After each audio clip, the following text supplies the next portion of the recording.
くるくるくる、ただいまひろです。今日はですね、体の相性についてお話ししていきたいと思います。皆さん、体の相性ってあると思いますか？私は体の相性はあると思います。やっぱり男の人のあそこが鍵で、女の人のあそこが鍵穴というか、うまく当てはまるものが絶対にあると思うんですよ。鍵もね、違うと開かないじゃないですか。そんな感じで体の相性も考えてて、何かフィットするものが絶対にあると思うんですよ。で、今日はそれについて私の考えをお話ししていこうと思います。よかったら見ていってください。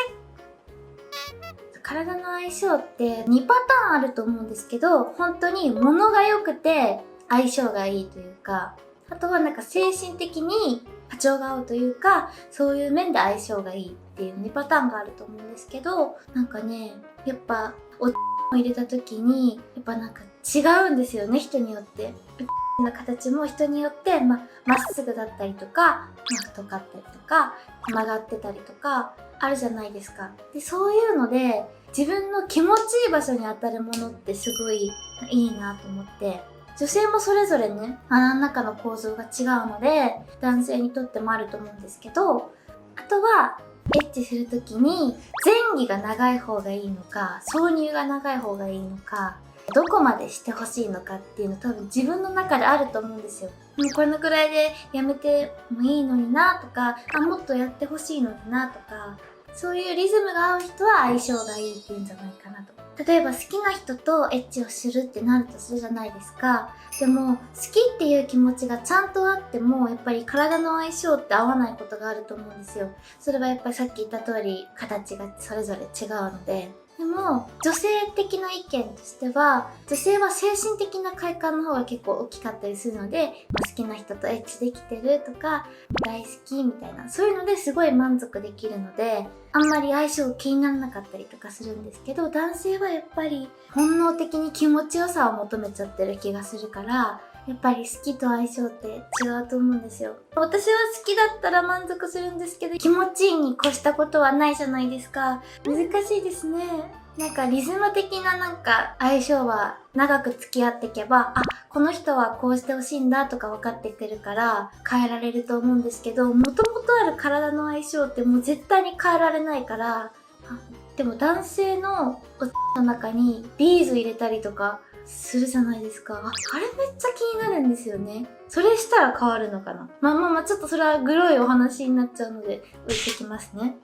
私は相性が本当にすぐ分かる方法があると思ってて、それがキスなんですよ。キスをした時に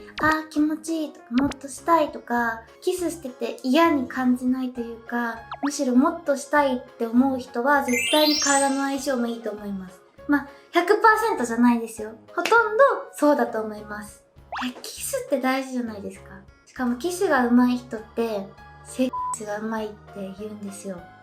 キス本当に大事だと思います。キスはいいのになんかやってて良くないって多分ないと思うんですよね、ほとんど。難しいですけど。で、どうしたらキスが上手になれるのって思うと思うんですけど、私も自分のキスに実はあんまり自信がなくて、一番大事なことは舌の力を抜くってことみたいです。なんか舌に力を入れすぎちゃうと絡まりづらいというか、柔らかいと滑らかになんか絡まるじゃないですか。だから舌の力を抜くとすごいより気持ちよく感じれるみたいです。よかったら皆さん早速やってみてください。はい、じゃあ皆さんどうでしたか？体の相性について分かりましたか？皆さんは体の相性がいい人に出会ったことありますか？忘れられない方はいますか？よかったらコメント欄で教えてください。それでは今日は見てくれてありがとうございました。チャンネル登録、高評価、コメントお願いします。ただいまひろでした。バイブーイ。